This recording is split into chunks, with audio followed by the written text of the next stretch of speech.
고린도전서 12장 4절부터 11절까지 말씀입니다. 은사는 여러 가지나 성령은 같고 직분은 여러 가지나 주는 같으며 또 사역은 여러 가지나 모든 것을 모든 사람 가운데서 이루시는 하나님은 같으니 각 사람에게 성령을 나타내시면 유익하게 하려 하심이라.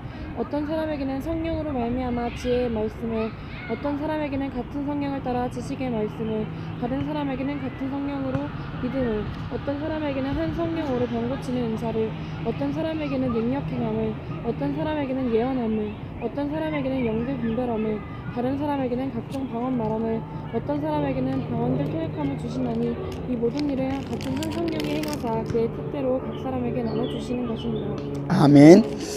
오늘 하나님의 말씀을 통해서 8절에 보면 이러한 말씀이 있습니다. 어떤 사람에게는 성령으로 말미암아 지혜의 말씀을, 어떤 사람에게는 같은 성령을 따라 지식의 말씀을. 오늘 저는 이번 주간에 시간이 되어지는 대로 성령의 은사를 우리가 더 사모하자, 성령의 은사를 가지고 살자, 성령의 은사에 대해서 말씀을 나누려고 합니다. 오늘은 그 가운데서 가장 첫 번째, 성령의 지혜의 말씀. 성령으로 말미암아, 어떤 사람에게는 성령으로 말미암아 지혜의 말씀, 어떤 사람에게는 같은 성령을 따라 지식의 말씀을 기록하고 있습니다. 여러분들 성경 속에서 어떠한 사람이 여러분들이 알고 있는 지혜로운 사람이 있습니까? 요셉이 지혜로운 사람입니다. 바로가 꿈을 꾸죠. 그리고 요셉이 해석해주고, 그리고 나서 7년 풍년, 7년 흉년에 대한 대책을 세웁니다.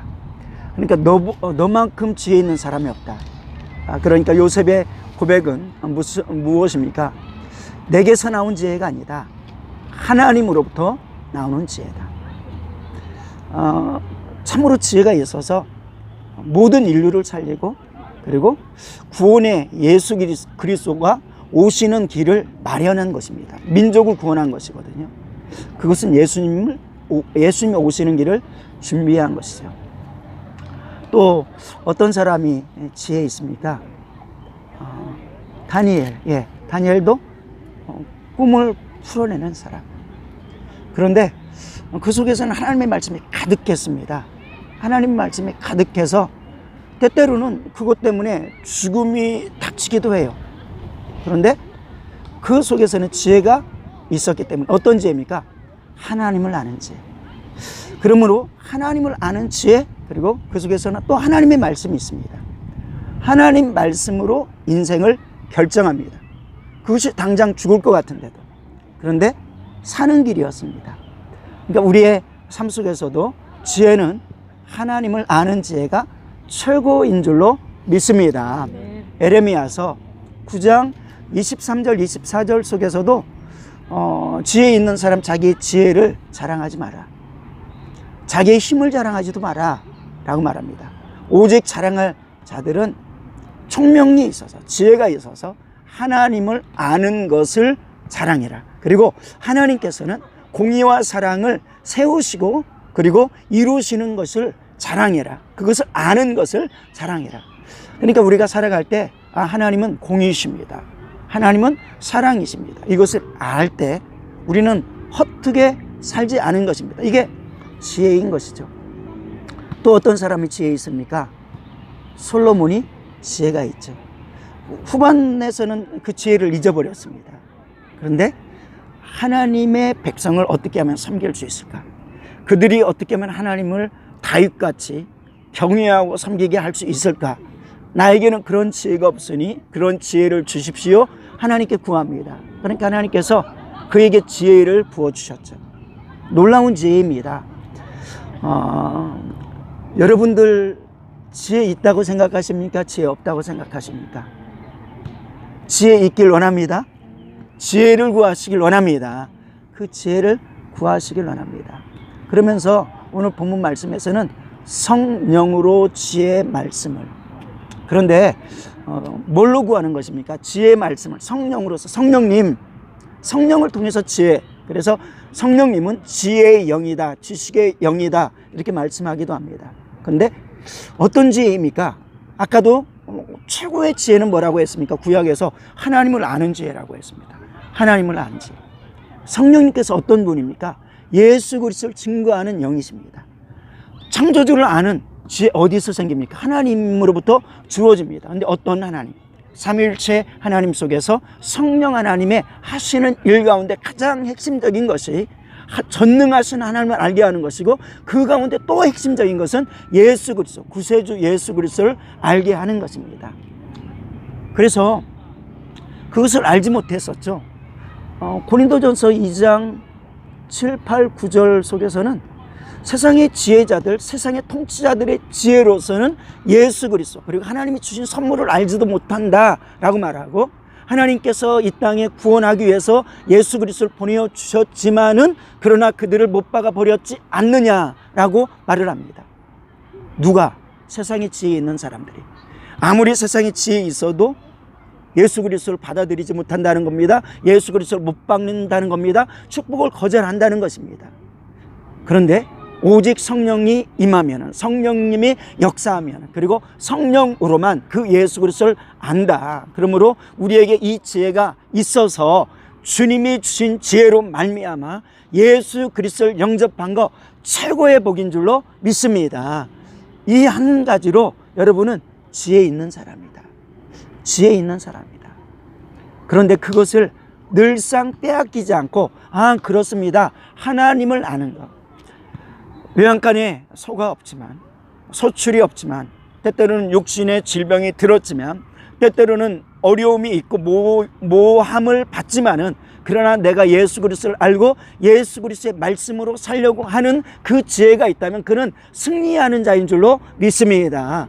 이 지혜가 있는 거 너무너무 축복인 것이다. 근데 성령으로서밖에 이러한 지혜는 모른다. 그렇기 때문에 너희는 성령을 받고, 성령의 충만함을 받고, 하나님을 알고 예수님을 고백하고, 그래서 성령 안에서는 예수님을 부인할 수도 없고 저주할 수도 없고, 성령이 아니면 예수님을 시인할 수도 없다. 하물며 예수님을 증거하는데 성령 아니면 되겠습니까? 그렇기 때문에 성령은 능력이시기도 하시지만, 귀신의 역사를 물리치는 능력이시기도 하지만, 성령은 우리에게 지혜를 주셔서 내 안에 예수 그리스도는 참된 구세주십니다 라는 것을 깨닫게 하여 줄 뿐만 아니라, 다른 영혼들에게 예수 그리스도가 구세주입니다라고 가르칠 수 있는 영이 성령님이신 것입니다.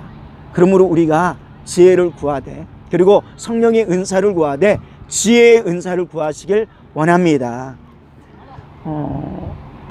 나에게 지혜 있는 모습 되길 원합니다. 그래서 지혜 있는 사람은 저 사람 참 지혜 있어.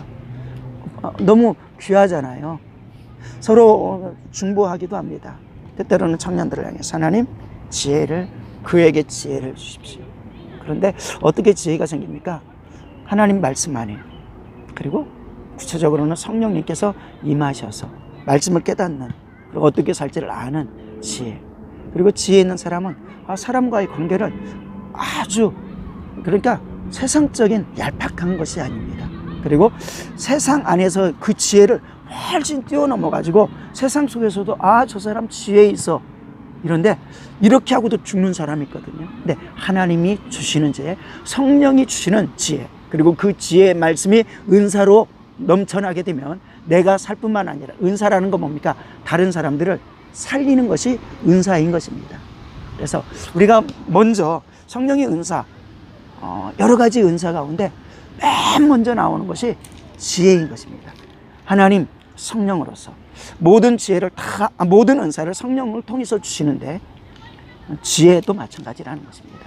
그 지혜의 은사가 성령으로 주어지는, 그래서 우리 교회에서 때때로는 굉장히 책망을 해야 될 모습이 있습니다. 근데 아직 믿음이 연약한데 어떻게 접근해야 될지 알지 모르잖아요. 근데 성령님은 다 깨닫게 하셔가지고 인도하신다는 것입니다. 그래서 이런 지혜가 넘쳐나니까 제자들이 그 지혜가 없으니까, 선명하지 못하니까 때때로는 예수님을 그렇게 쫓아다녔으면서 이적을 봤으면서도 도망가 버렸지 않습니까? 근데 오순절 다락방의 역사를 경험하고 나서 그들이 증거하기 시작합니다. 그러니까 수많은 사람들이 막 충격을 받습니다. 그리고 어떤 사람들은 저 사람들이 나사렛 사람들 아니냐, 저 지혜가 어디에서 나오지? 어디에서 나오는 겁니까? 하나님의 성령에 의해서 나타나는 것입니다. 그리고 사도행전 6장에 보니까 이제 더 일꾼이 많이 필요한 거예요. 그래서 7집사를 세웁니다. 7집사를 세우는데 성령의 지혜가 충만한 자들을 세우는 것입니다. 성령의 지혜가 충만한 자들을 일꾼으로 세웁니다. 그리고 나서 그들이 복음을 증거합니다. 그랬더니 빌립이 증거하는 곳에 놀라운 하나님의 역사가 나타납니다. 평신도인데도 불구하고 놀라운 하나님의 역사가 나타나는 것을 볼 수 있습니다. 그리고 스데반은 죽기까지, 근데 그 죽음이 자기를 어찌할 수 없는 지혜가 있는 것입니다. 그리고 그 죽음에서도 선포할 수 있는 담대한 지혜가 있는 것입니다. 그리고 많은 사람들이 스데반과 변론을 하는데 그 성령의 충만한 지혜에 감당할 수가 없는 것입니다. 그런데 이렇게 설득력 있는 지혜로서 설득하면 모두가 굴복을 당할까요? 당연히 굴복을 당해야 되는 것 같은데 성경에서는 굴복당하지 않는 사람들도 있습니다. 그러나 성령의 지혜로 아니하면 아무도 우리는 굴복시킬 수가 없는 것입니다. 그러므로 우리는 성령의 지혜로 할 때 하나님께서 예비하고 또 그릇이 되어지고 또 기도의 그 분량이 찬 영혼들은 하나님께로 돌아오는 줄로 믿습니다. 그 가운데 바울이 스데반이 지혜로서 증거하는데도 불구하고 거기서 배척하고 돌로 앞장서서 스데반을 죽이는 역할을 했지만은, 그러나 하나님의 지혜로서 선포된 말씀이 나중에 사울을 바울 만들어내는 줄로 믿습니다. 이렇게 놀랍게 성령의 지혜로서 말씀이 증거되니까 놀라운 역사가 있습니다. 그러나 강팍한 영혼들에게는 아무리 성령의 지혜로 증거될지라도 변화되지 않을 수도 있습니다. 그러나 우리에게는 성령의 지혜가 있어야 영혼을 살리기 때문에 하나님 성령의 지혜를 허락하여 주십시오. 은사라는 것은 결국 무엇입니까? 하나님의 뜻에 따라 주시는 거라고 했습니다. 그리고 유익을 위해서, 어떤 유익? 교회의 유익, 그리고 또 어떤 유익? 영혼의 유익을 위해서 주시는 것입니다. 그래서 우리가 은사를 주실 때는 나를 위해서라기보다는 다른 영혼을 살리기 위한 것입니다. 그래서 우리가 첫 번째 은사, 여러분에게 저는 이 은사를 이번 주간 계속 집중적으로 기도해야 되겠다, 이런 마음을 가집니다. 그래서 많은 부분들을 말하는 게 아니라 하루에 한 가지씩, 오늘 다 그냥 모든 지혜를 다 구하셔도 돼요. 그런데 하루에 한 가지씩 초점을 맞춰서 기도했으면 좋겠다, 이런 생각을 하면서 오늘 여러분들이 저와 같이 우리 함께 구하실 은사, 그것은 지혜의 은사, 하나님 지혜의 은사를 주셔서 내가 미련하지 않게 해줘, 답답하지 않게 도와주세요. 하나님이 주시는 지혜로서 살게 도와주세요. 그리고 그 지혜가 가장 은사로 주셨다는 건 뭡니까? 하나님이 우리에게 맡긴 영혼들을 전도해내는 것.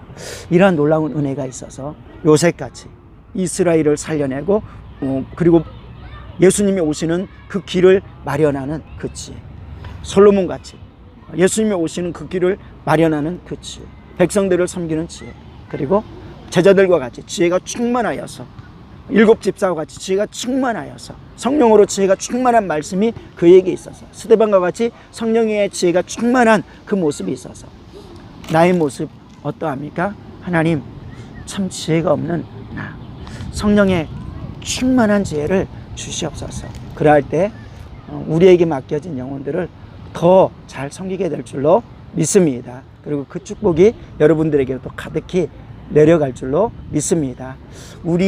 나에게 지혜를 주십시오. 그리고 여기 있는 분에게 지혜가 넘치길 원합니다. 그리고 우리 성도들에게 지혜가 넘치길 원합니다. 베를린 땅에 있는 모든 성도들에게 지혜가 넘치길 원합니다. 어떤 지혜? 하나님의 지혜, 하나님의 지혜의 말씀이. 기도하도록 합니다. 하나님 아버지, 지나고 보면 너무 지혜롭지 못하여서 한탄할 때가 참 많습니다. 하나님의 지혜가 나에게는 왜 이렇게 부족할까 한탄할 때가 많습니다. 주님, 지혜를 주신다고 말씀했고 지혜를 구하라고 말씀했사오니 주님, 우리에게 지혜를 주시옵소서. 나에게 지혜를 주시옵소서. 이 시간 간구하고 기도할 때 성령으로서 그 지혜가 넘치게 도와 주셔서 영혼을 살리는 일에 우리가 쓰여지게 도와 주시옵소서. 축복하오며 우리 주 예수님의 이름으로 기도드리옵나이다. 아멘.